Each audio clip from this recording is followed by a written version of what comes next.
Welcome to another episode of Working Class with Attorney Ryan. This week, I have a super special guest who I'm so excited for y'all to meet. Her name is Claudia Salinas, and she is an attorney with the Exonerate Project, also known as the California Innocence Project. Now, Claudia has a special job. She's a true freedom fighter. She goes into old cases and helps prove that innocent people who've been locked up for crimes they did not commit deserve to be exonerated. She has helped many people get their freedom back after false accusations, and she talks a little bit about what life is like once you get out. It's a great conversation. Come along.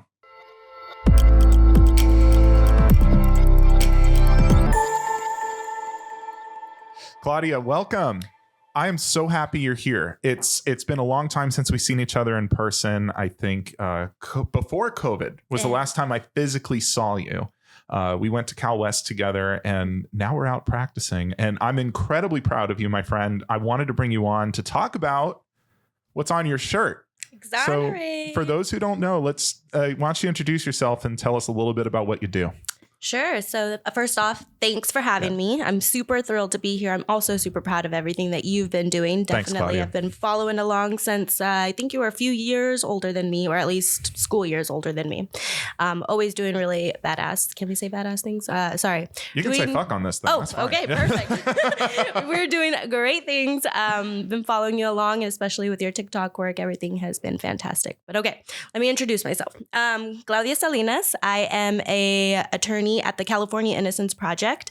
Have been there for about a year and a half now.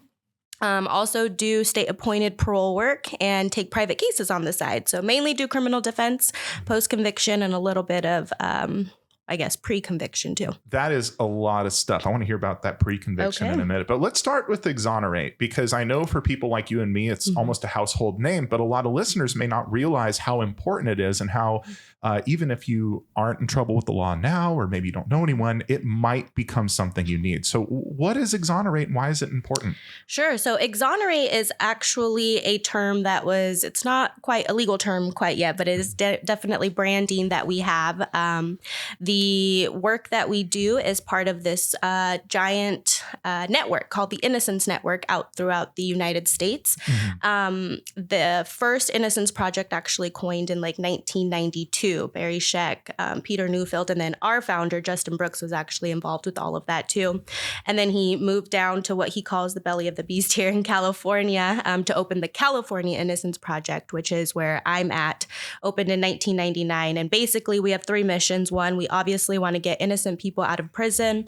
Two, we train and educate lawyers, kind of like myself, where you met me at California Western, as part of our clinic program, to go out and investigate, know the issues of wrongful convictions, and try to just educate them on some of the issues that can get somebody wrongfully convicted. Helping lawyers learn how to free the innocent. Exactly. No matter where they go, if they're in the defense route or if they go into civil world, at least know how to investigate cases. And so even if they're just a juror in a potential trial, they can know about some of these issues and hopefully prevent a wrongful conviction too.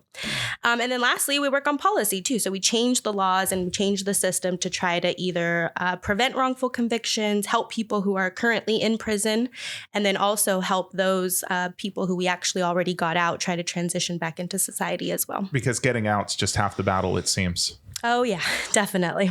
Wow. Well, let's talk about the Innocence Project itself. So you said that started in the 90s. Where did this come from? Because everyone knows you don't get convicted unless you did it, right? Yeah, that's what everybody seems to think. No, it kind of started actually from a nonprofit before the Innocence Network even started.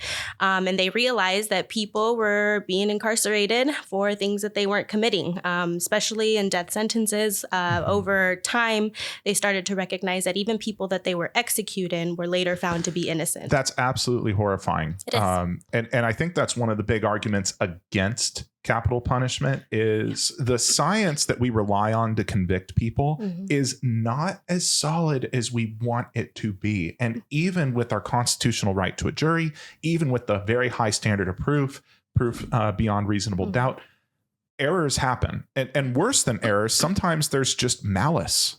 So what are some things that you've seen where someone is innocent but still somehow ends up in prison? That's not supposed to happen. That's not supposed to happen. I would say the leading cause is actually doesn't even have to do with science sometimes. It's literally just bad eyewitness identifications. And that's because people's memories don't work like memory cameras. They think that they do, and they can recall exactly, what did you do last Wednesday at like 7 p.m.? You know what? Hold on. Last Wednesday, this is a good exercise because I can't imagine being on a witness stand for the first time. Okay. A lot of these witnesses have never been in a court. It's a very intimidating environment. You've got cops, you've got an audience, and you're trying to remember something that happened that was probably really scary.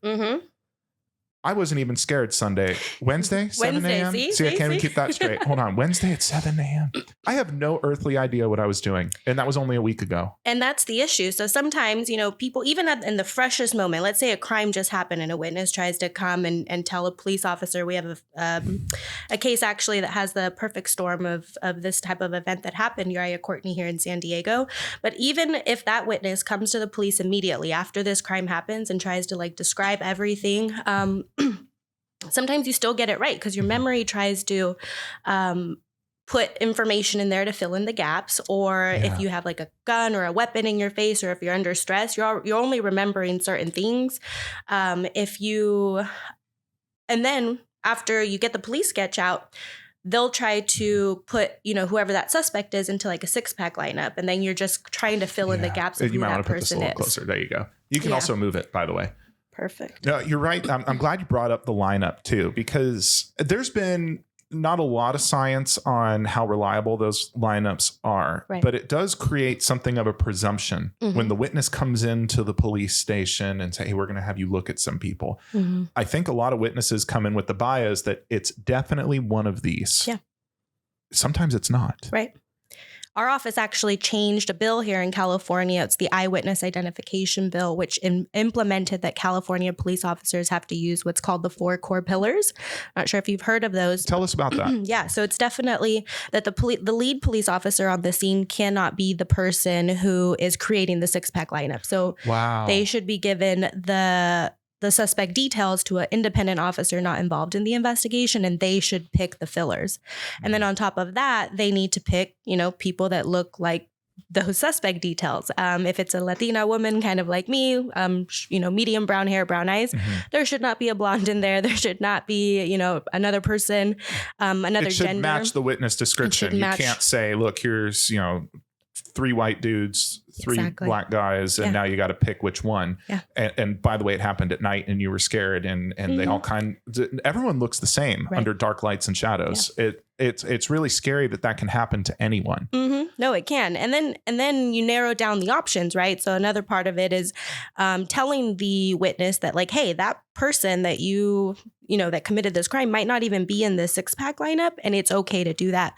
But then last but not least, they also have to have a confidence statement in that very first 6-pack lineup. And that's what gives defense attorneys some ammo in court. What is a confidence statement, and why is it important following a lineup? Yeah. So the police officer will ask the witness saying, how confident are you that this person that you just selected is the person? You'll notice a lot of times they don't go with 100%. They'll say the 40%, the 60%. Really?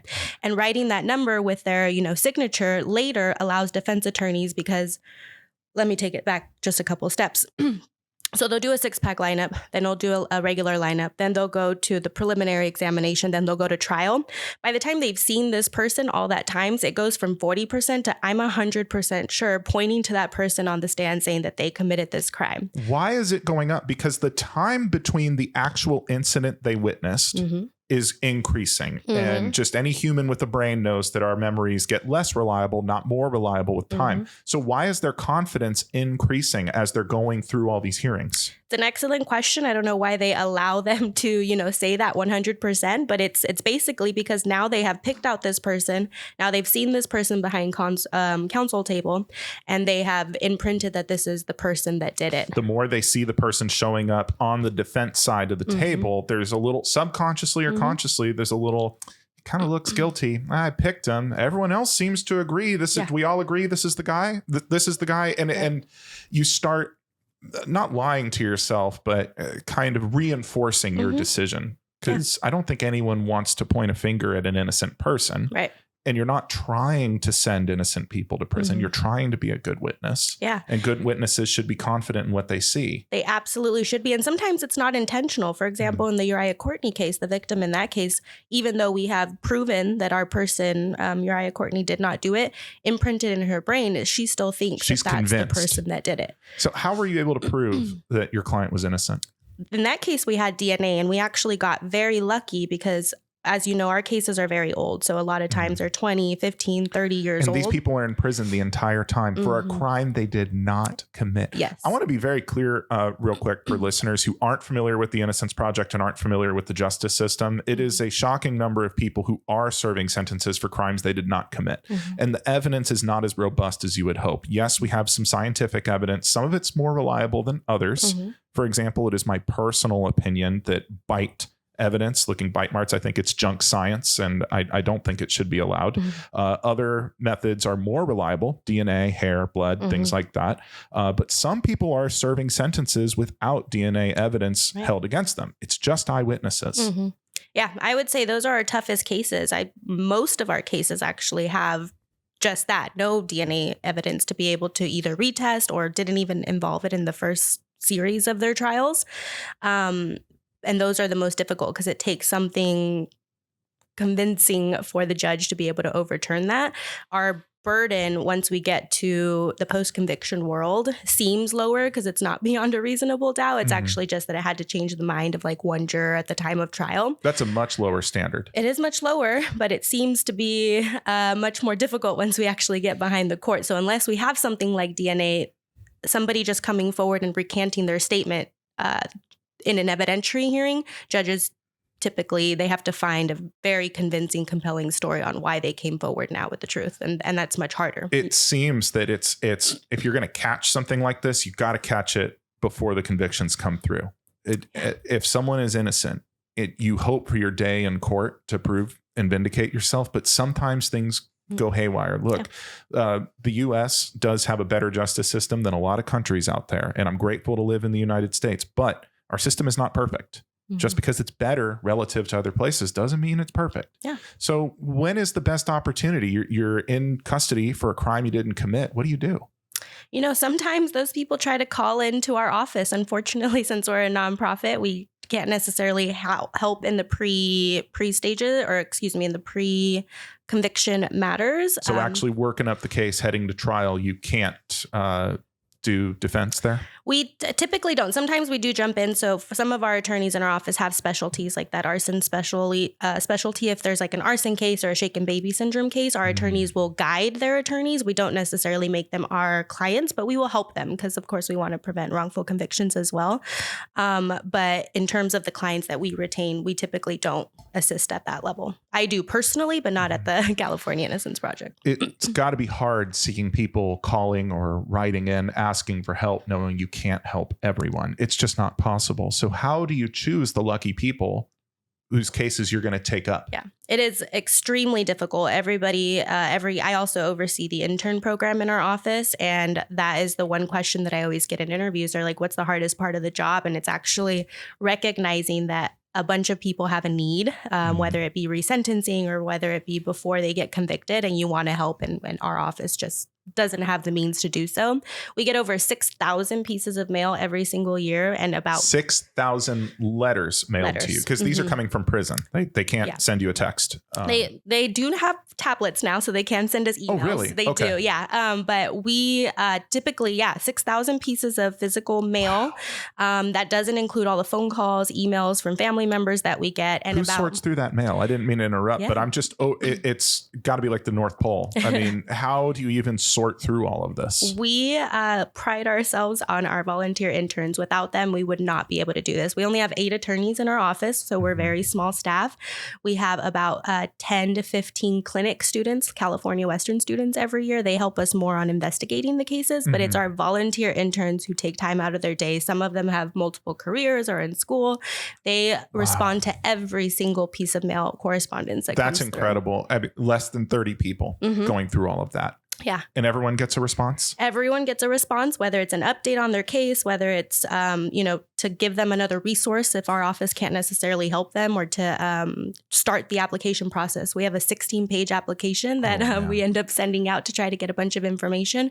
And that is really how we kind of weed out. Our basic guidelines are that the person has to be incarcerated, that they have their appeal has to be completed, that they're claiming some kind of factual innocence, and that we can recognize that there's some type of avenue that we're able to take. Sometimes that's the missing prong. It's, we believe that they're innocent, but we just don't have an avenue that we're able to take at this time. This is going to be kind of a hardball, but if you believe someone is innocent and you believe that they shouldn't be in prison, what do you mean there's no avenue? You can't just go into the judge and explain that they made a mistake? What's the problem here? Yeah, that is the problem. We only have 4 avenues here in the United States. We have new evidence, we have false evidence, we have ineffective assistance of counsel, and then we have like Brady violations, which is like government misconduct. Let's talk about those for a minute. I think you said new evidence. So talk to me about that. Maybe you have a case where someone's been in prison, 15 years for a crime they didn't commit. Yeah. Horrifying. Honestly, one of my worst nightmares. Right.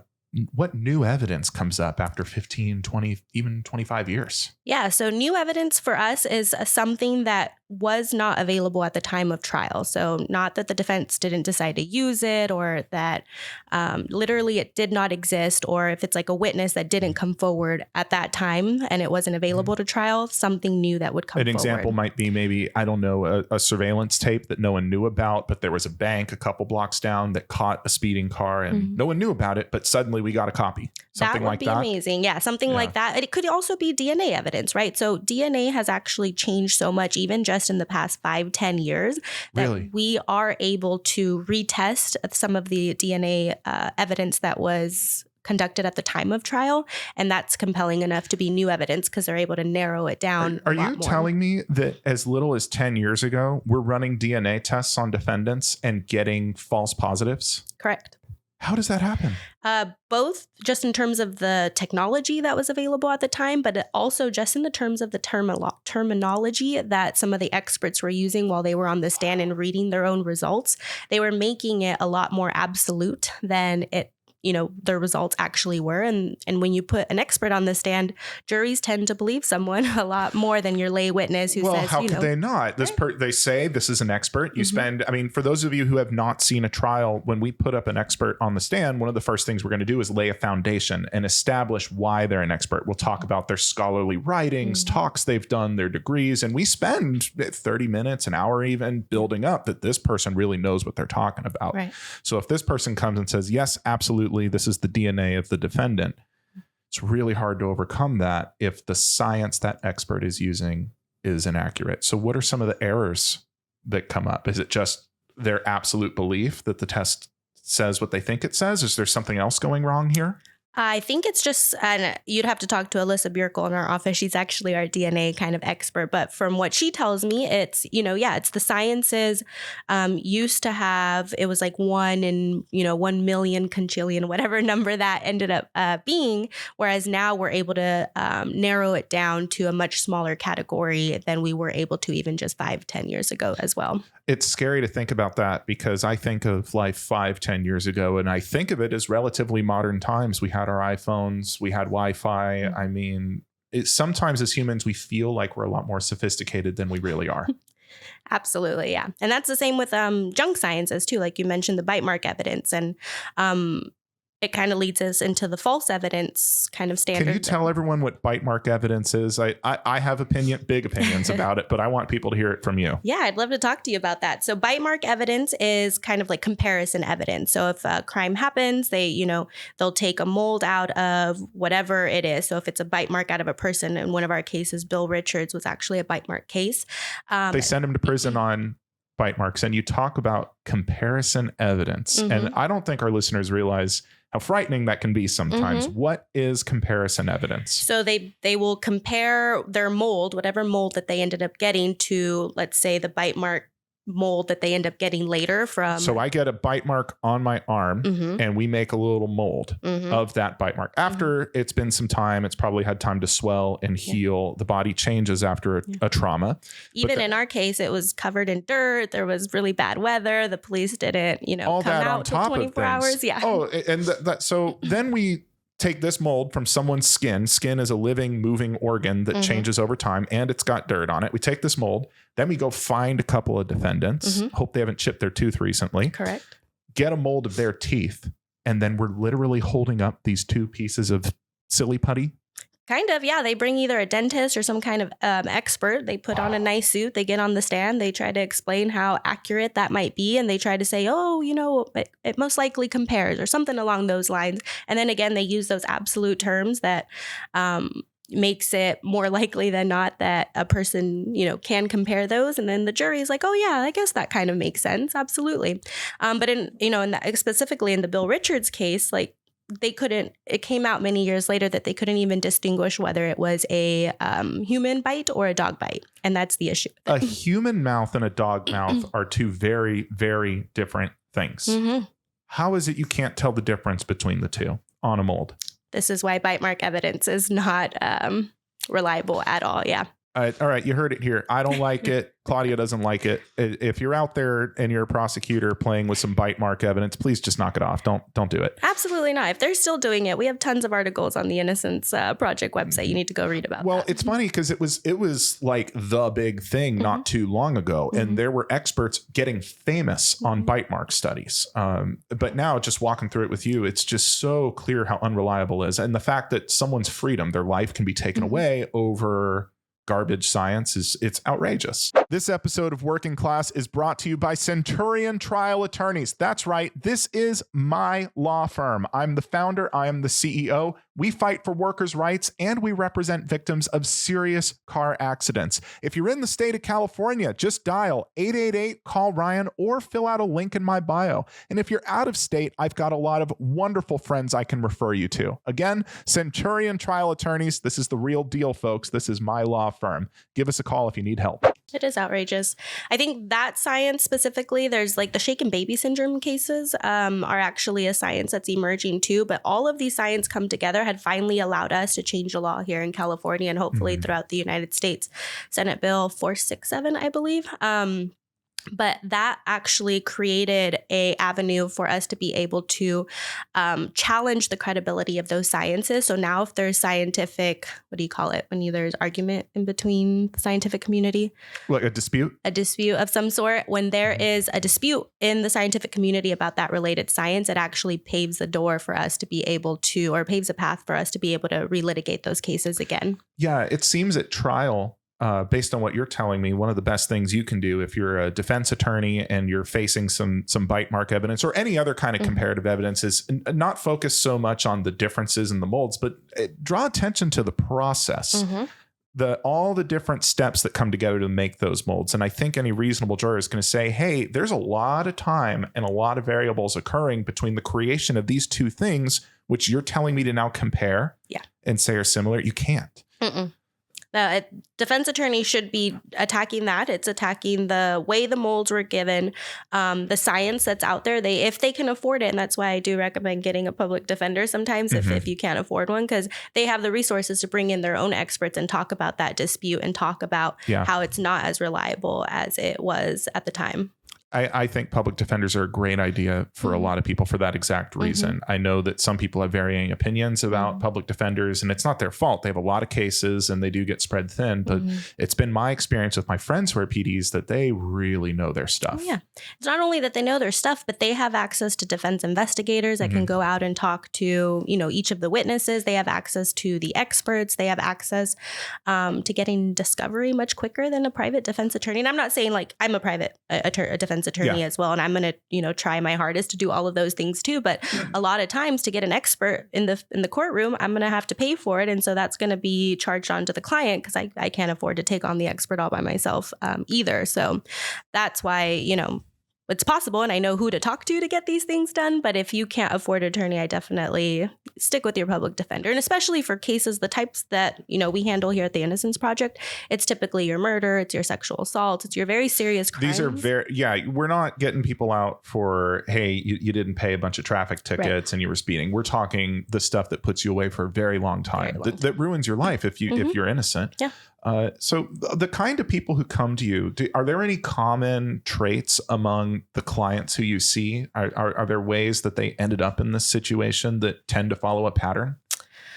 I would say the obvious one that stands out is that, they're people of color. So it's people from communities who didn't have a lot of money. It's from communities that already are kind of involved in the gang environments, because you don't necessarily, even if you're not in the gang, you're still living in that area. You're very used to that area. There's an association because not only what they look like, but also like geographical discrimination is a thing. You tell people, hey, I come from Chula Vista, for example. We all get a little image in our head of what a Chula Vista person looks like. San Diego locals know Pacific Beach and Ocean Beach, two very different places. And you get an idea. Pacific Beach, you're thinking young college kid, frat boy. Ocean Beach, you're thinking dreadlocks and a little more laid back lifestyle.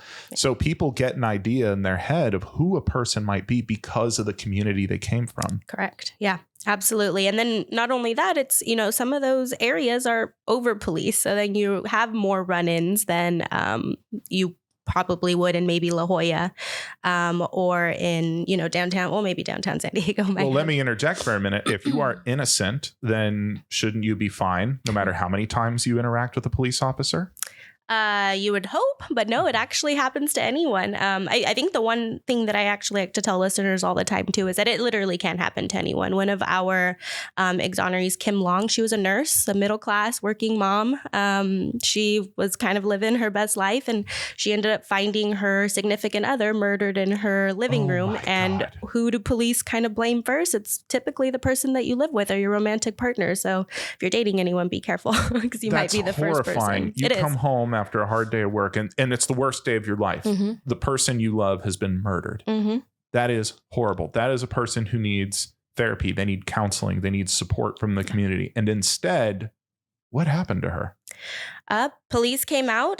They kind of got tunnel vision in their investigation. They ignored the other leads that they've had. And then they actually didn't pay attention to the science of the actual crime scene. This crime scene was graphic. If she had done this crime, there would have been blood on her. They tried to argue that she took her clothes off and went into the hot tub and did all of these things in the small period of time. Is there any evidence to back up that she took a bath? Was there any blood residue in the bath? There was not. And so that is a lot of what we were able to kind of come to light. We talked to the experts. We did, reconstruction of the crime. We ended up, did we do DNA testing? That one, I don't know. It was before my time. But we ended up being able to prove that the timeline just didn't make sense for her. And she just became the first target because she was the first person to find the body. Why the tunnel vision? Because, look, police are not legal experts. I want to be very clear on that. Police, they go to police academy. They learned how to do takedowns and catch people and do some basic, investigation. But they're not masters of law. And they aren't particularly knowledgeable in the evidence code or the rules of procedure either. So although they have an important role to fill, we do get into trouble when police get that kind of tunnel vision. So do you have any idea why that happened? Because it seems if we can prevent that, we can prevent a lot of innocent people from going to jail. So in her specific case, I think they went off the lead that they heard that her and her significant other were having arguments and later in that day. And so, I don't know if you have ever fought with your significant other, but I guess that is evidence that you might want to hurt them in the future or something along those lines. And they didn't want to ignore that. And she maintained from the start that she was innocent. So instead, they ran with that theory that they had, and they started finding like confirmation evidence that kind of fit within their What is theory. Confirmation evidence, and how is it different from just any other evidence? Yeah, so it's more, they were finding evidence that fits their story of what actually happened, as opposed to maybe eliminating things that maybe didn't put that person there. Anyone who's graduated from third grade science knows that when we use the scientific method, we start with our hypothesis that, hey, we think that the girlfriend or the fiance here did it, and you look for evidence. And the worst trap that a lot of people fall into is I'm only looking for evidence that backs up my current theory. Exactly. And if you ignore the, hey, did you see the back door was unlocked and there was some size 13 boot prints back there? You didn't see that? This was a woman. She's a size 8. What's this back here? Hey, this guy had a couple of missed calls from an old friend who he owed money to. Hey, there's no blood in the bathtub. There's a lot of little things that can undermine your current theory. Right. But what's the motivation here to put this person away? Don't we want to find the real killer? I that's what I would hope, and that's what I argue, and I think that's why we actually don't get a lot of pushback in what we do, because that's our argument. It's like, if you at the very least, we want an innocent person out, but don't you also want us to find the right person? Not that that's our job, that's the prosecutor's job, but you do.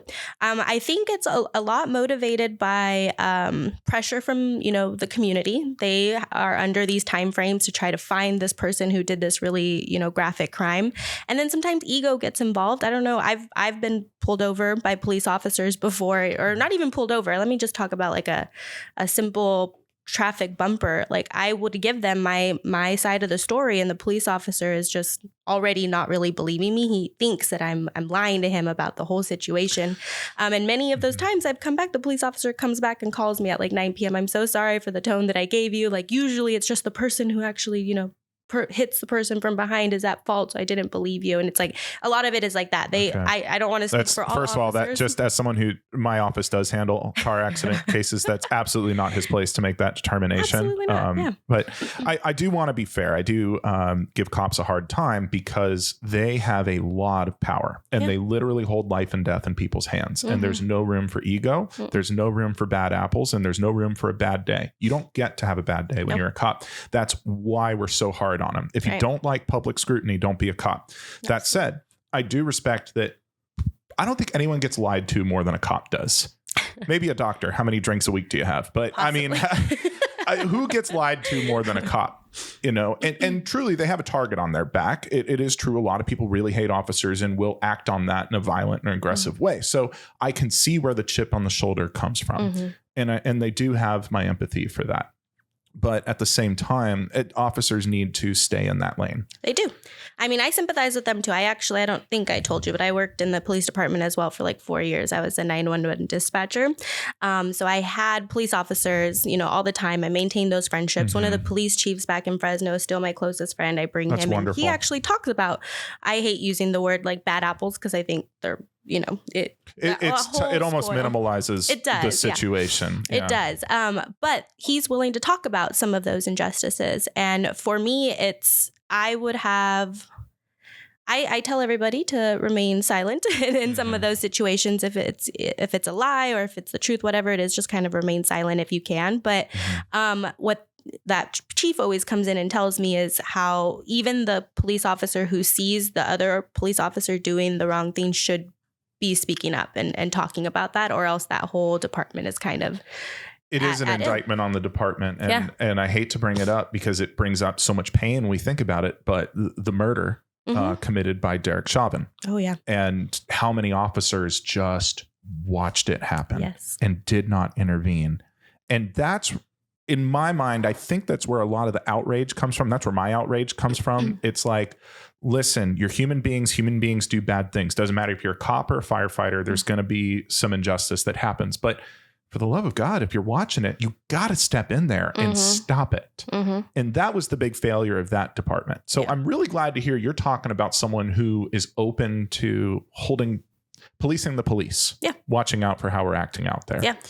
Have you ever seen an incident of someone planting evidence? I mean, that kind of thing goes viral from time to time. Is it really a common problem, or is it what do you think? I personally haven't seen it. I think if they were going to do that, it's probably a good idea that they don't let me see that, because I will definitely be loud about it and not let that happen and put them on blast. But in in our office, we actually had a case, Mr. Michael Handline. He served 36 years for 36 a crime. years. He's probably the longest serving client in our office, 36 years for a crime that he did not commit. And his was actually a Brady misconduct case because police officers, they had leads on who actually committed this crime. And they, along with the court and his own defense attorney, decided to seal that evidence.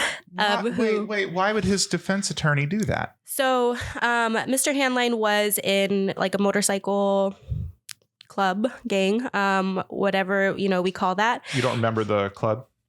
I don't remember the name at all, but he was a part of it, and that's fine. It's all part of the club. But the people that had actually committed this crime were witnesses in like another case, and so the public defense attorney, or not, excuse me, not a public defense attorney, the defense attorney, Mr. Handlines, was actually in cahoots of some sort with those witnesses, and so even though he was his own defense attorney, he participated in hiding some of that. Let's lay out the scene here because the politics of what you just described might be confusing to someone. Okay. So we've got the defense attorney is putting on a defense of your client who is innocent.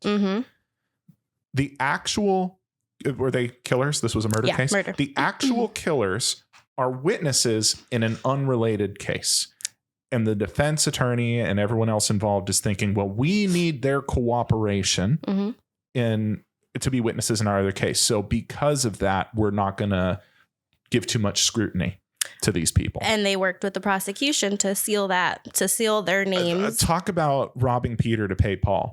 I mean, holy cow. So we've got an innocent person doing 36 years. 36 years. Life was completely different when we hit in. There's this viral video on our YouTube that you can check out. And even just riding in a car was like a spaceship for him. He had no access to cell phones at the time. That was completely different. The first meal he ever wanted was Carl's Jr. from the commercials that he would see in prison. As of today, that means 80s. Yeah. 80s was the last free breath of air he took. Yeah.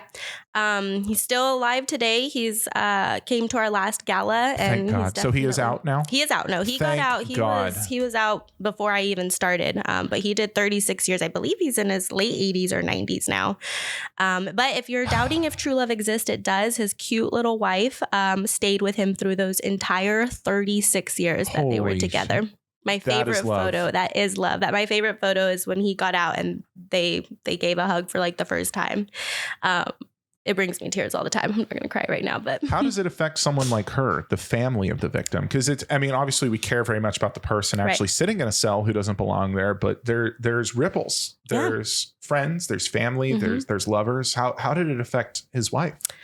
I'd have to ask her that personally, but it robbed her from 36 years of living with the person that she loved forever. I'm sure it caused lots of stress. She was always writing into our office, talking to our office, and possibly doing everything she can to be able to get her husband out. But on the opposite end of that, I'm even as much love as she had. I'm sure if, somebody is convicted of a very serious crime like this, like the perceptions, other people might not necessarily agree that he's innocent. And so maybe that casted a shadow on like her family. Well, you get a lot of people saying, well, it was proven in a court of law. Yeah. A jury was convinced beyond reasonable doubt. So you almost start to feel crazy because you're like, I know that this guy didn't do it. I know that this is true.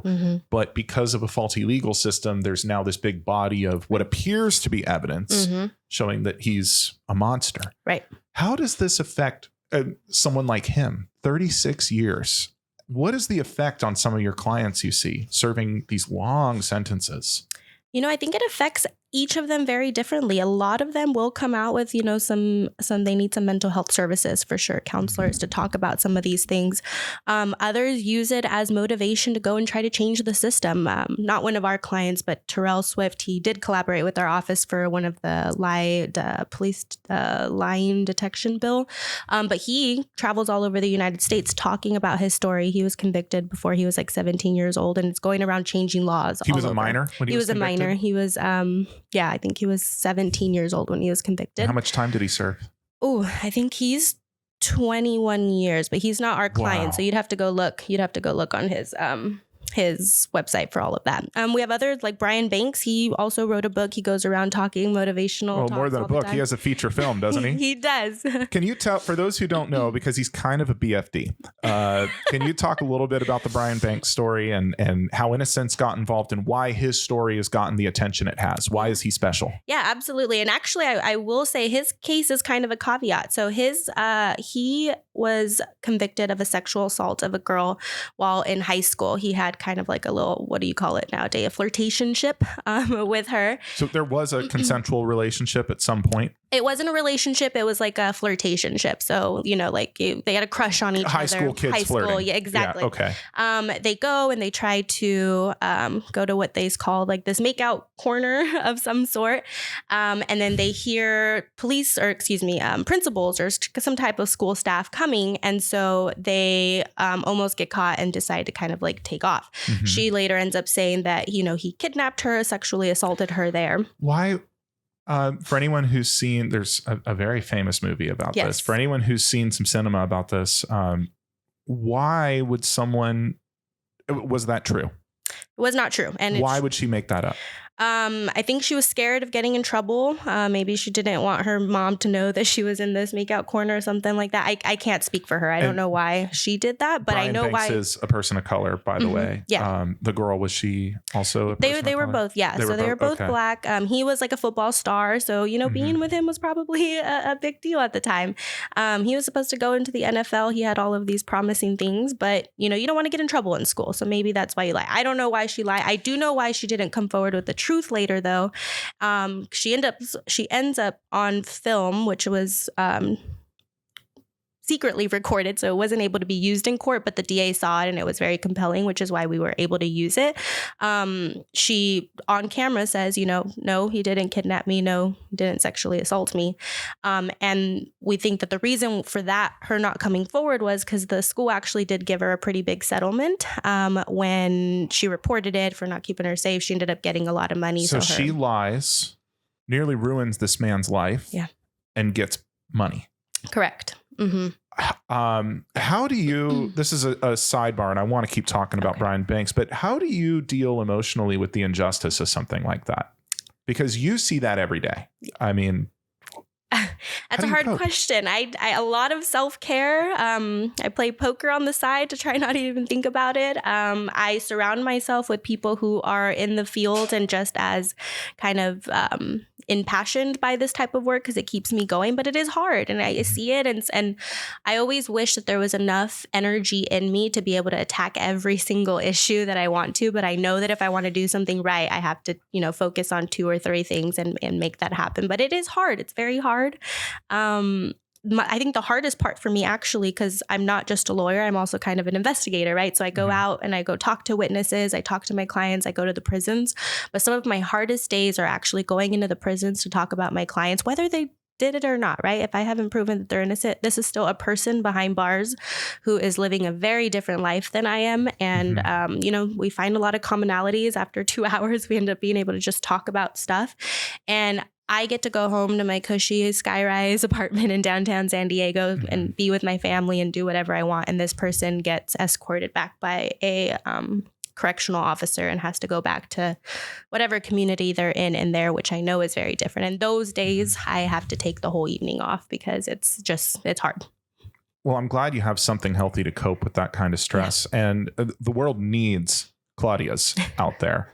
And I'm glad that you're taking that time, because you're right. I mean, to a much lesser extent, I don't deal with people's freedom. I just deal with employment matters. But I get heartbroken too, because my office gets 100, almost 200 calls a day sometimes, and I just can't help everyone. I want to, but I can't, and I feel bad because I know people are trapped in jobs that they hate, and nothing touches what your clients are going through.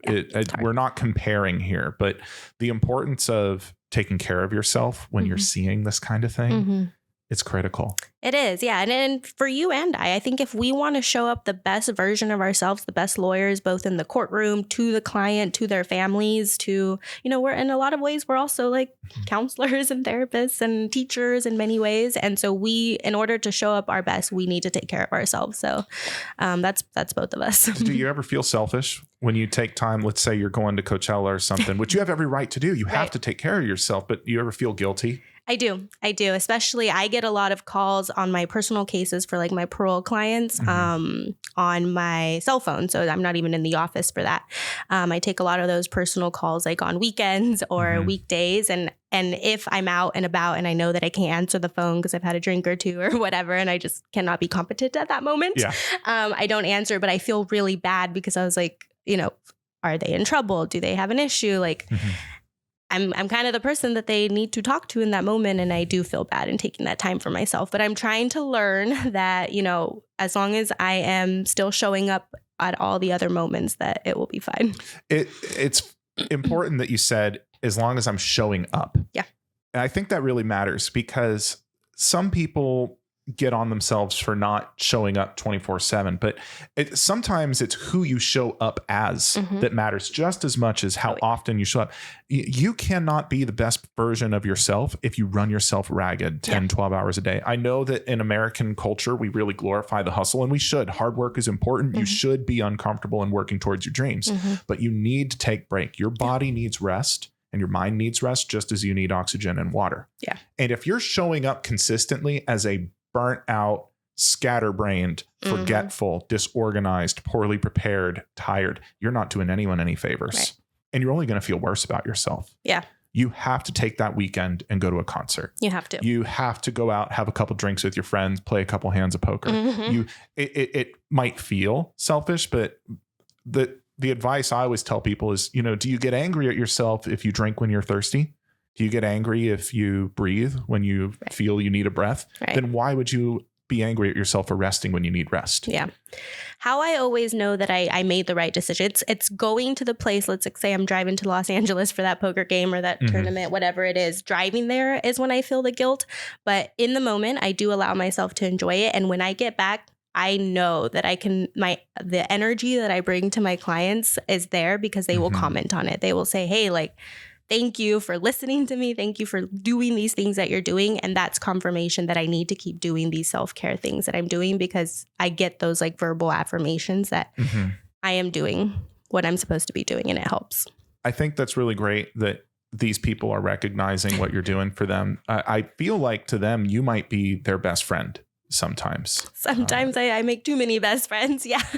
I end my work with them and they still want to write to me and they're a person. So I try to remain as professional as possible and say hey, yes, I'm still here, but I'm not your attorney anymore. But I do make a lot of best friends everywhere. Well, you're a life ring to all of these people and some of them may feel they owe you some kind of debt. I mean, how much do you keep in touch after someone's had their conviction overturned and they've been released?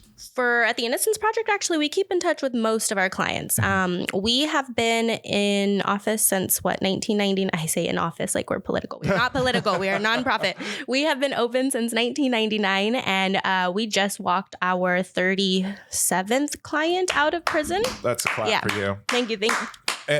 That's amazing. Now, 37 to me sounds like a lot because I'm a lawyer and I kind of understand the justice system.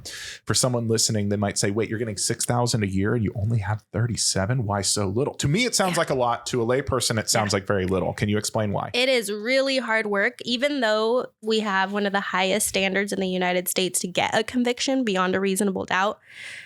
Very little evidence can be used as long as, one witness with verbal testimony can be enough to solidify a conviction. So unfortunately, it doesn't take too much, even though it should. It's the highest standard. But to undo a conviction is tremendous because even though the standard in court is lower, the evidence has to be so compelling. And sometimes it either doesn't exist or the law doesn't currently have an avenue to be able to pursue that route. And so it makes it very difficult. I actually don't, at 37 does sound like a lot, but for me, I do wish that we can have higher numbers. I think collectively, if you go on the, what's it called? The National Registry of Exonerations. You can see all of the ones throughout the United States. There are years and years served of people in the United States that have, and those numbers are it's scary. staggering, especially when I think it's pretty well known now that the United States incarcerates more of its citizens than any other country. Yes. Even more than Russia, yes. which we notoriously paint Russia as an autocratic, horrible regime. Not saying it's not, and I'm glad we live in the U.S. and not Russia, but something is fundamentally broken when the land of the free has so many incarcerated people. Right. And with those numbers, it's almost a statistical certainty that we're going to incarcerate some people who didn't do it. Yeah. I think the last numbers I had seen, it was like we incarcerate over 2 million, some type of number, right? And about 80,000% of those are people wrongfully convicted. 80,000? Yes. Oh, 80,000. I thought you said 80,000%. No. 80,000 people. 80,000%. Oh my God. So wait, of the 2 million, and that is a very significant figure. How do we get that data? I mean, they're in prison, so someone very powerful and important thinks they did it. Yeah. How do we know 80,000 didn't? Through investigation, through innocence projects all over the United States. And just through legal and procedural limitations. That's the hardest thing for people to accept. Yeah. Is that you can say, look, I know you're innocent, but for legal and procedural reasons, which is got to be the most infuriating and worst reason for someone not to be free. Yeah. I come across that in my practice sometimes. I deal with pretty awful incidents of bullying and aggression in the workplace, and I'll have to look someone and say, yes, what they did to you was wrong. It's messed up. It's clearly affecting your health, but I can't do anything about it. That's hard. Yeah. It's very hard. But we do have success stories. Good. We took a long detour. Okay. I want to get back to Brian Banks for a minute. Okay. Let's do that. So we left the scene. Brian Banks was at the makeout corner. He's a high school kid. Promising athlete. He's got a beautiful career ahead of him. Meets this girl. They sort of flirt and canoodle a bit. Then adults come around. Yes. And from what I gather, it sounds like the girl. I mean, how much reason can you ascribe to a 17-year-old child? Right. A child panics Both and does what children do. They lie. They run away. And then on what basis was he convicted of kidnapping and sexual assault? Based on those statements and the fact that kidnapping is actually, a smaller crime. It does not necessarily involve something super graphic. It's like the moving of a person to another area. So even just moving her to that. People imagine, someone in a ski mask throws you in a white van and takes you somewhere. No, truly a kidnapping can be as simple as I lock you in a room you don't want to be in for a minute. Or not even a minute, a couple of seconds. Yeah. That improper detainment of a person and moving them, that can be kidnapping. Right. Yeah. So basically the testimony from her, those were the statements that the police were going to use to try to convict him. He ends up taking a plea deal because he's a Black man in America and he was facing 25 years to life. And the prosecutor offered him, I believe it was 5 years to be able to go into prison and kind of serve that time or risk the 25 years to life on these crimes. And he took the plea deal. And I think I said this at the beginning. This is why his case is a little bit different. In our office, one of those prongs of our services that we offer to people is that the person has to be incarcerated. Brian Banks had actually already served his time when he got in contact with Justin and our office to try to work on his case. But we will look at cases of those who are on the 290 list, which is the registered sex offender list. And he, because of this crime, ended up having to be on at such an early age. Even though he had served his time and he was out, we call it the 290 list. Why do we call it a 290 list? That's the penal code. I think it's PC 290. Yeah. And for those who are outside the state of California, if you think of just, sex offender registry or the sex offender list, it might be different in your state, but that has long-term implications, as it should. It was the whole purpose of that is to protect communities from someone who has demonstrated that they are a sexually violent person. Right. So it's an important system and we should keep it, but we don't want people on that list who don't belong there. Right. Yeah. How does that affect your life if you're on this list and you're wrongfully convicted? Yeah, many ways. So if you've ever looked up, I think it's the Megan's Law list. You can look it up here in California. It will have the picture of the person. It will have the community and address that you're living in. It will have all of your personal information. And on top of that, being on that list limits where you can live. So, for example, even here in San Diego, there's only a certain amount of communities that a person on this list can even live in. You can't live near schools. While you're in prison, you can't have visits with family or minors or anything along those lines. It has a bunch of limitations, limits the kind of jobs that you can get. And then also just the social stigma of being on this list. So you're right. The list is intended to keep people safe and people who actually did do these graphic crimes.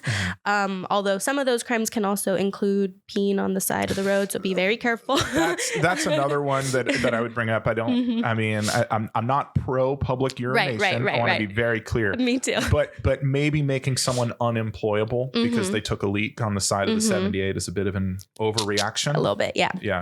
And I'm hoping, prosecutors now are kind of realizing, this list is supposed to be for, super serious crimes. So I'm hoping that the plea deals are now including maybe not putting you on these type of lists anymore. And I think that is changing now. So hopefully we see that. It's a tough one because if what he was accused of was true, right, sexual assault and kidnapping, then he belongs on the list. Yes. And looking at it from the prosecutor's point of view, well, it must be true. You confessed to it. You took a plea deal. You said you did it.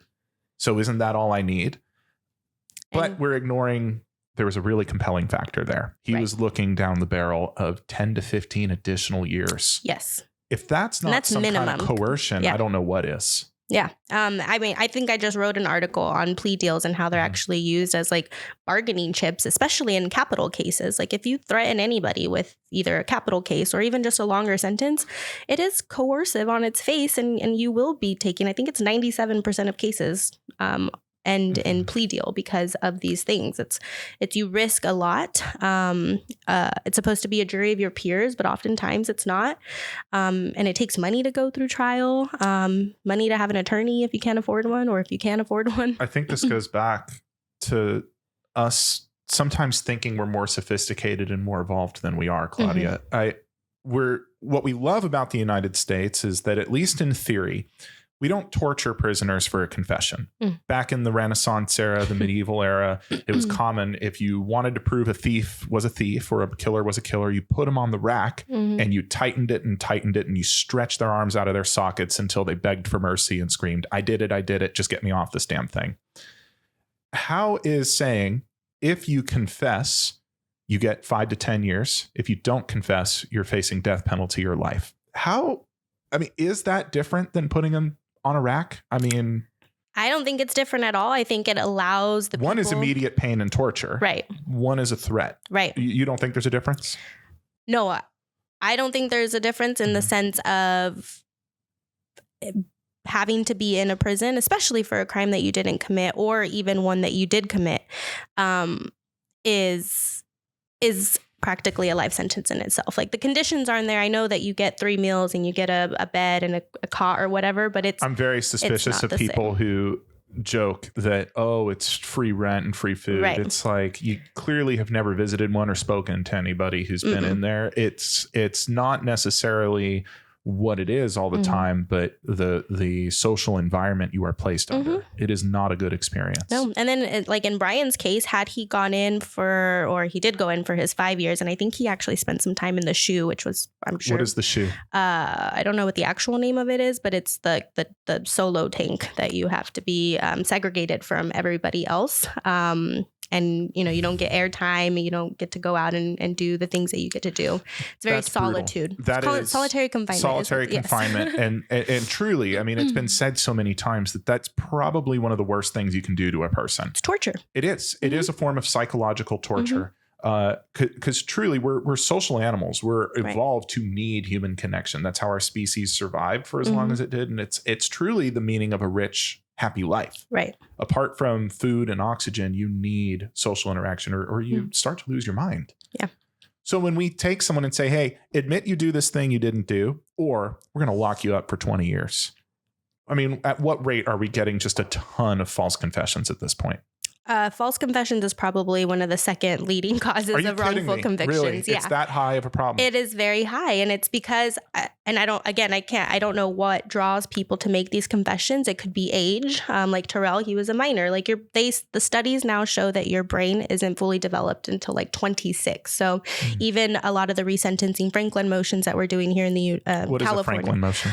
Basically, it's a resentencing motion that you can argue that a person who committed a crime when they were 26 years or younger, their brain wasn't fully developed. So it's like mitigating factors to be able to lower a sentence. Showing that you've shown someone who, they haven't had a lot of development yet. They're not fully matured, and you've faced them with a life-altering decision with very long-term consequences. And unfortunately, kids, I mean, certainly from my experience as a firefighter and running 911 calls and seeing car accidents, I can tell you teenagers don't have a lot of long-term planning ability yet. No.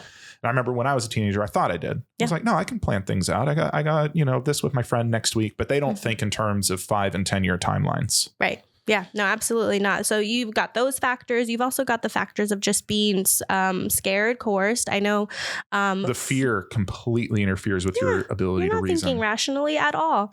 Marilyn Mulero, one of Justin Brooks' first cases, hers was a death penalty case out in Chicago. They basically, they lied to her and they said that her co-defendant pretty much threw her under the bus, and that if you didn't either confess to one of these crimes, we're going to get you for all of them. And then on top of that, they threw her the death penalty.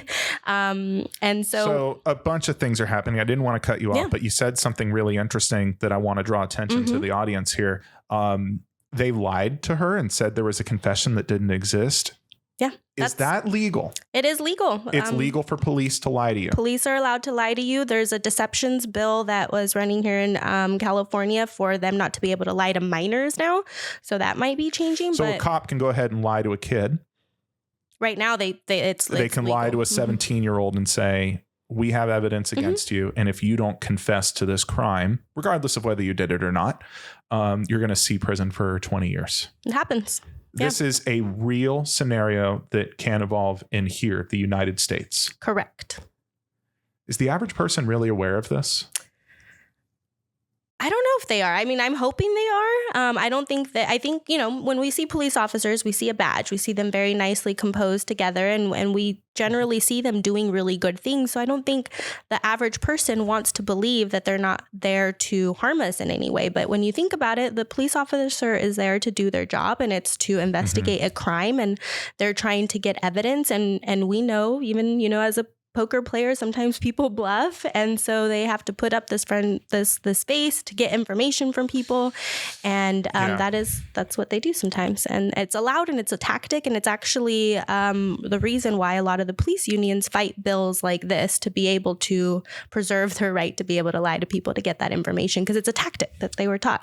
Is there a compelling reason, in your opinion, and no, this is a safe place, let's really think about this. I mean, is there any compelling reason that a police officer or law enforcement should be allowed to lie to someone?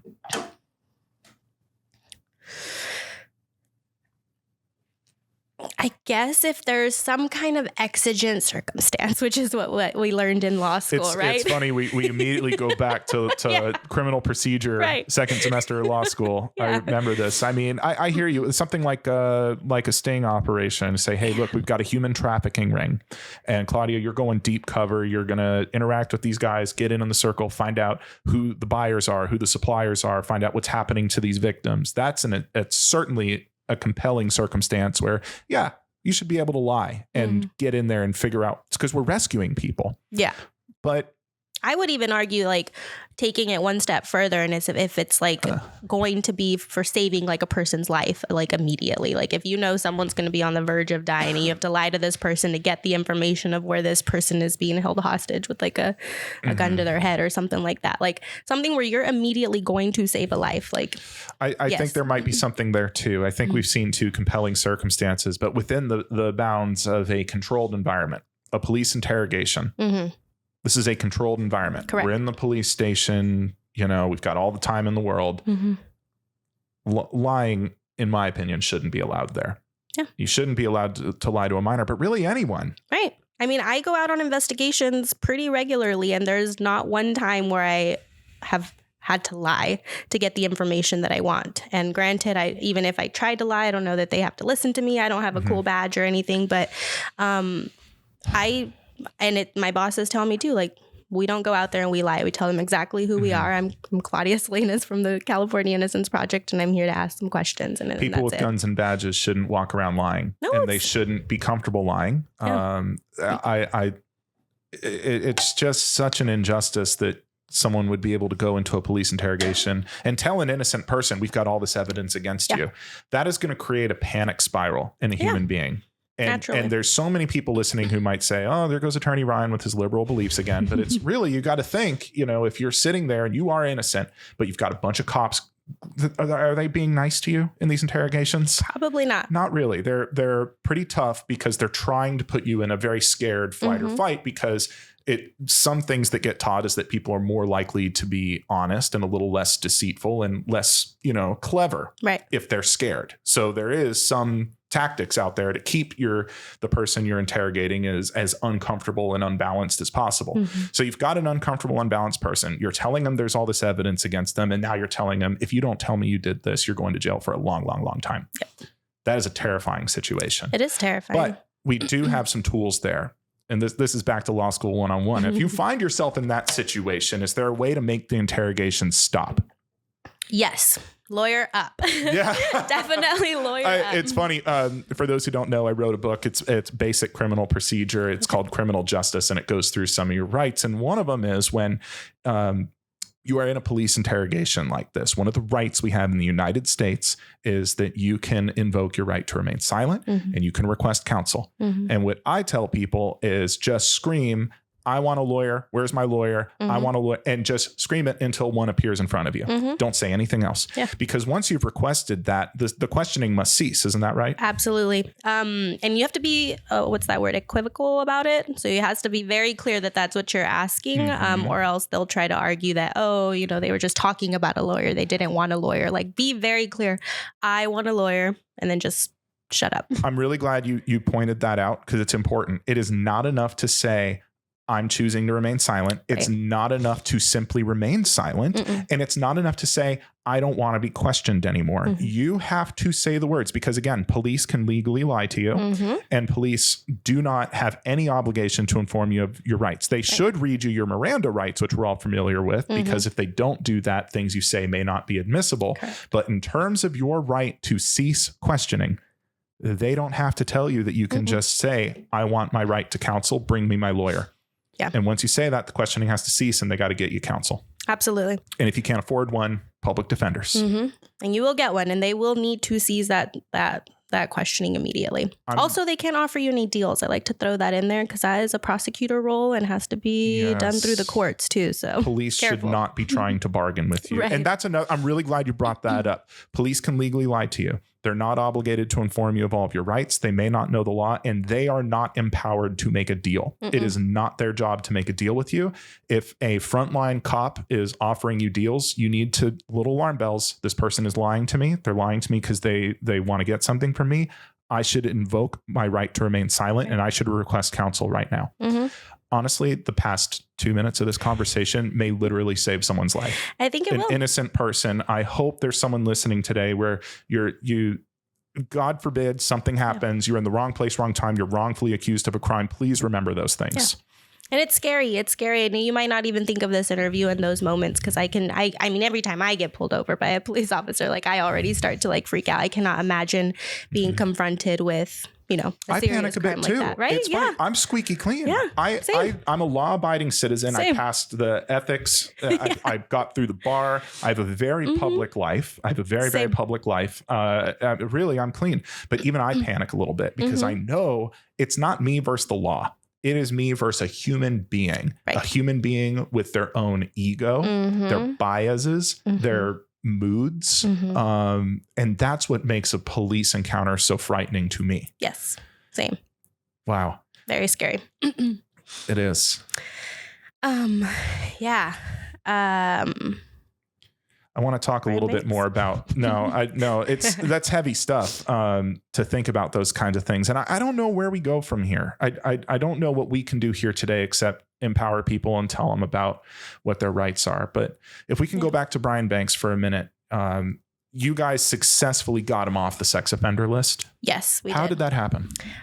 Through vacating his wrongful conviction. So we were able to, like I said, Brian ended up getting this recording secretly. So in California, you cannot, we're a 2-party consent party, so you're not supposed to record conversations. But we were still able to use this recording that we got. We showed it to the prosecutor, and the prosecutor agreed to not fight our motions. I'm really glad that worked out. And I want to point out that recording thing, because that's another intersection of our practice areas. I get a lot of clients who try to give me secret recordings. They're like, hey, I secretly recorded HR doing this, and I secretly recorded my boss doing that, and it proves this and it proves that. And it's like, 9 times out of 10, the recording is useless. It's either not clear, because when we do a recording in court, first of all, if you secretly recorded it, yes, California is a 2-party consent state. You cannot secretly record people. If they have a reasonable expectation of privacy, we're talking, it's a misdemeanor. You're not going to see hard prison time, but it's a pretty substantial fine. I don't recall if it's $2,500 or $5,000. I wouldn't know. It's a lot. Yeah. It'll mess you up. It's a lot of money. So you just committed a misdemeanor if you secretly recorded someone. The exception is if they're committing a crime, right? Not committing an illegal act. Just because something's illegal doesn't mean it's a crime, right? Okay, it's illegal to not pay your workers overtime. You're not going to jail for it. But absent that, yeah, those secret recordings are typically not helpful. But here, it sounds like even though it wasn't admissible in court, no jury would see it. Right. You were still able to show it to the prosecutors. Yep, we were able to go to the prosecutors. We had compelling, an actual recantation of someone saying that these crimes did not exist, and we were able to take that to the court, vacate his wrongful conviction, and then he got to walk free. That's amazing. I guess he was already out of prison, but walk free of the shackles of being on a registered sex offender list. That's a big one. So, I mean, when someone gets out of prison, they've served their time. We call it paid their debt to society. But earlier in the podcast, I said that's half the battle. That's my opinion. What do you think? I mean, when someone's out, how do we keep them out? What's the next step for someone like that? Someone who has been exonerated, I think, faces a lot of different issues, both mentally. They need those psychological services that you don't necessarily are just offered when you get out. It's actually, we changed this law a little bit too, but it used to be that if you got out of prison and you did your crime, right? It's a rightful conviction, I guess. I don't know what to call that. Yeah. You got a lot of services when you get out. You got some money, you got, some transitional housing services. When you are exonerated of a crime, it's as if that never existed. And so you got nothing. I know that we probably triggered a bunch of people. When someone gets out of prison, that rightfully convicted, this person did it, but they served their time, they're out. And now we're using tax dollars to give them some money and some free housing. I can certainly see some outrage in the comments. Is there a reason that happens? I just try to think logically about it. If you have just served a bunch of time in prison, even if you are working, you are making pennies on the dollar for whatever you're doing. So you're going to get out and have $15, $20. Sometimes people don't even have family members to come to. So prison wages are far below minimum wage. Even in 2023, the highest paying role is an inmate firefighter. It's the highest paying job you can get. And on a fire scene, last I checked, was a couple years ago, it was about $1 an hour. That's on a fire scene. Yeah. If you're not, it's more like a couple bucks a day. And then the other jobs you might do, working in the kitchen, cleaning up, we're talking literal cents per hour. I have seen some of my clients get 0.01 cents on the hour for what they are getting. And the prisons can choose to increase that, to decrease that, depending on, conduct or your work ethic or whatever. And you're expected to have from this, that's 0.01 penny an hour. And you're expected to plan and save and get out and not commit any crime. Exactly. Don't you dare steal. You go out there and get a job. But I have this conviction on my record. It's going to take me a minute to get a job. It is. Even to get a driver's license, like your basics, day one getting out is going to be tough. And so without some of those basic resources, you can expect more crimes to be committed. Well, this is a public safety thing. I mean, I totally get it. I get it. Someone who is working very hard, has been honest, hasn't committed any crimes. Because right now we're talking about people who did do the crime and did the time. I work hard. I'm honest. I never committed a crime in my life. Why do they get free money and I don't? There's a lot of people who feel that way, and I don't blame them. I don't blame them. It's hard when you see something like that. But one point I'd want to raise is it's not very much money. It's literally just, hey, this will get you by for a month. maybe 2. And in that time, you're supposed to find employment. Yeah. And the whole goal here is we don't want this person to refund. So if you're thinking, hey, this isn't fair, where's my money? The goal is to protect you. We don't want this person to have to commit crime to survive. So do you know how much money they get roughly? I know it varies widely depending on where you are. Definitely varies widely, whatever county you end up getting transitioned out into, but it's not enough to cover like a month's rent or anything, which is why sometimes the transition housings are there for them. Because if you get into the transition housing, then you're not paying the rent, and you have that money to basically get you bus fare to get your Can you just hang out there and freeload and not work? No, you're supposed to have, you're supposed to be working. You're supposed to be going to, if you have AA classes that you're supposed to be going to, or NA classes, like you're doing what you're supposed to be doing. It's literally just a transition home so that you can eventually save up enough money to get your own apartment or be ready to, go back with family or whatever you need to do. Are these people having trouble getting jobs? I would say yes. Having a criminal record is very difficult. I am finding that there are some very generous people out there with companies who are looking to just hire people who were formerly incarcerated because they recognize that that is very difficult. So I commend them for those.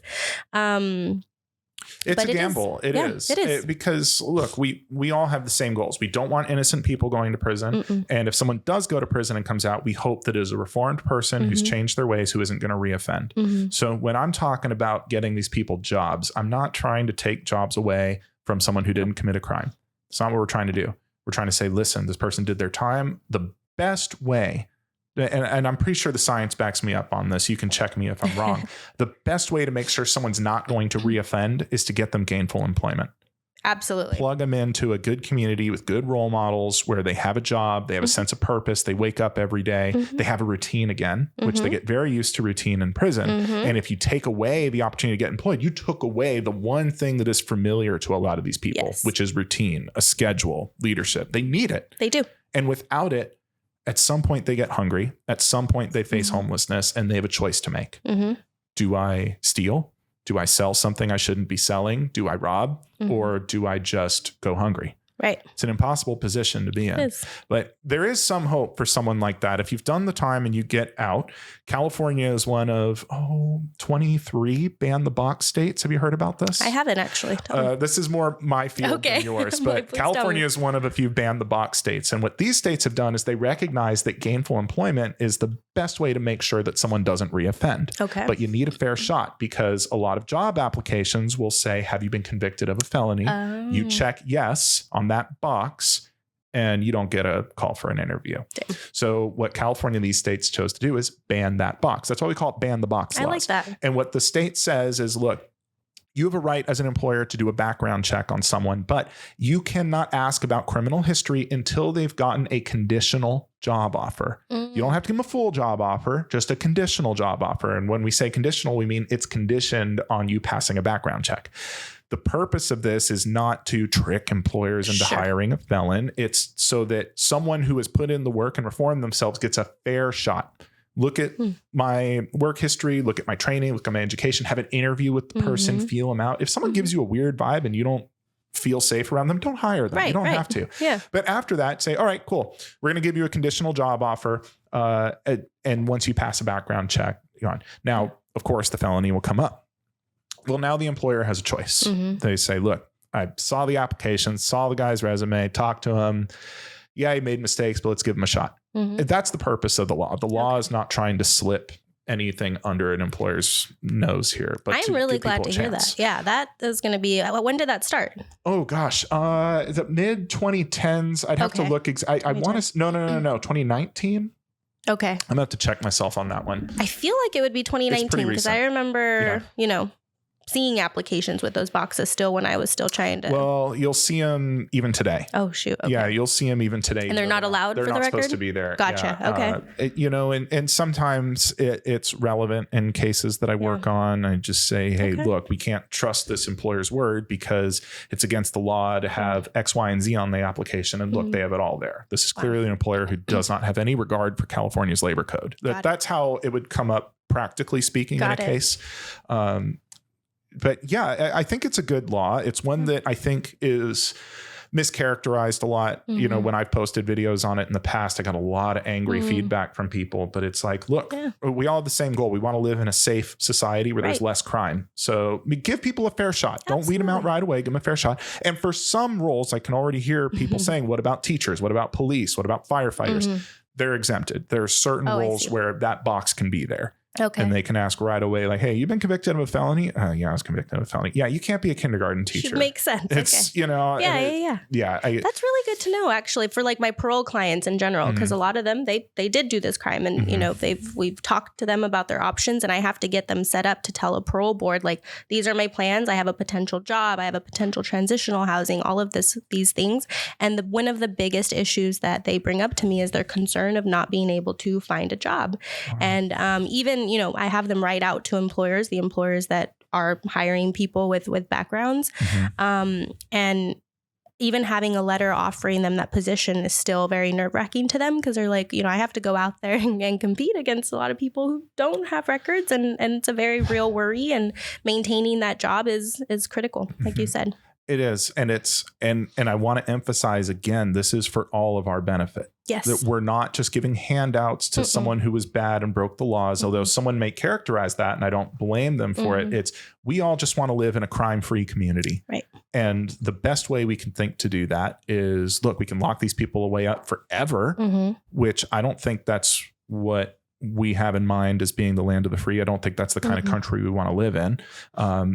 We want them reformed. We want them out. We want them to have gainful employment. Right. So what are some other resources your clients have to get reintegrated back into free society? Our, like all clients or our exonerated clients? Exonerate clients. I mean, is there any kind of aftercare that happens? Or what do you guys do for them? So right now we don't actually have money for a social care person, although that's something that we would like to do. So if you want to make a donation to the California Innocence Project.org, we're always taking it. Drew, let's put up a link for that. Can we put up a link right maybe here or in the corner of the video? What's the address? Where do people go to make a donation? California Innocence Project.org.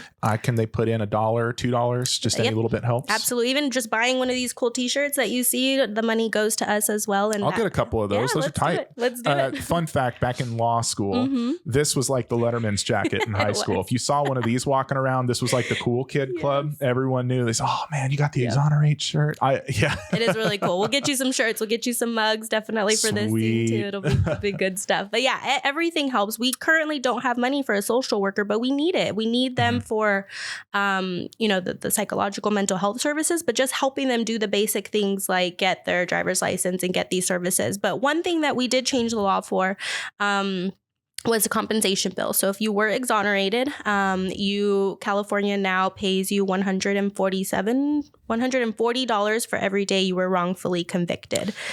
That sounds like a lot.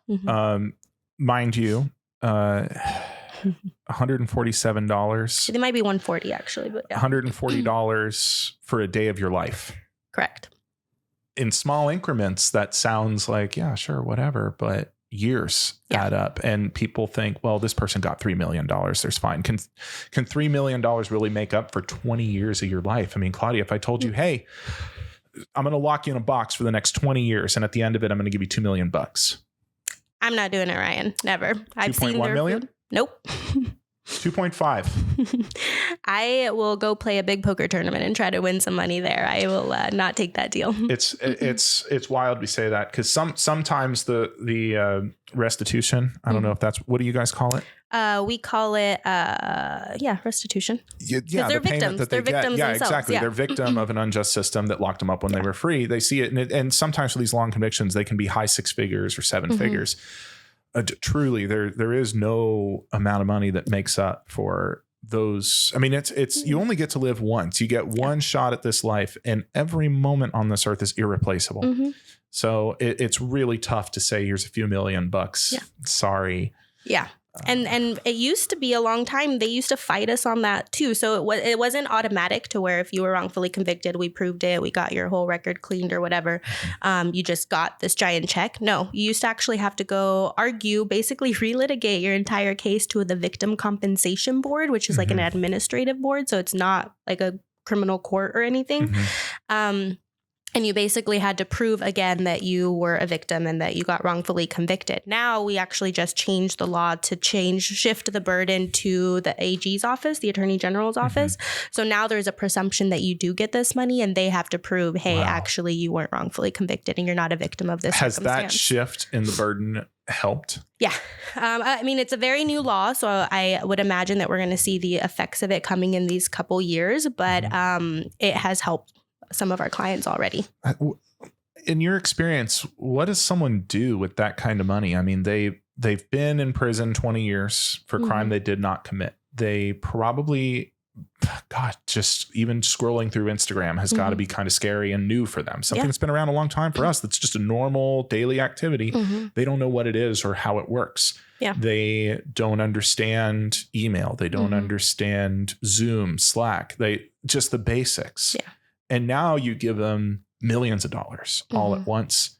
How does this person manage that and get their life back on track? Because you don't want them to see this money and have no idea what to do with it and just be stuck. So what do you do? So every client's very different, and ultimately it's their decision. They can do whatever they want. But we have very recently worked with like some financial advisors who donate their time and their services to help some of our clients. Very noble of them. Very much so, because I know that, their time and money is very expensive too, but they will help them either with investing or buying properties or whatever they want to do to kind of manage that lump sum of money.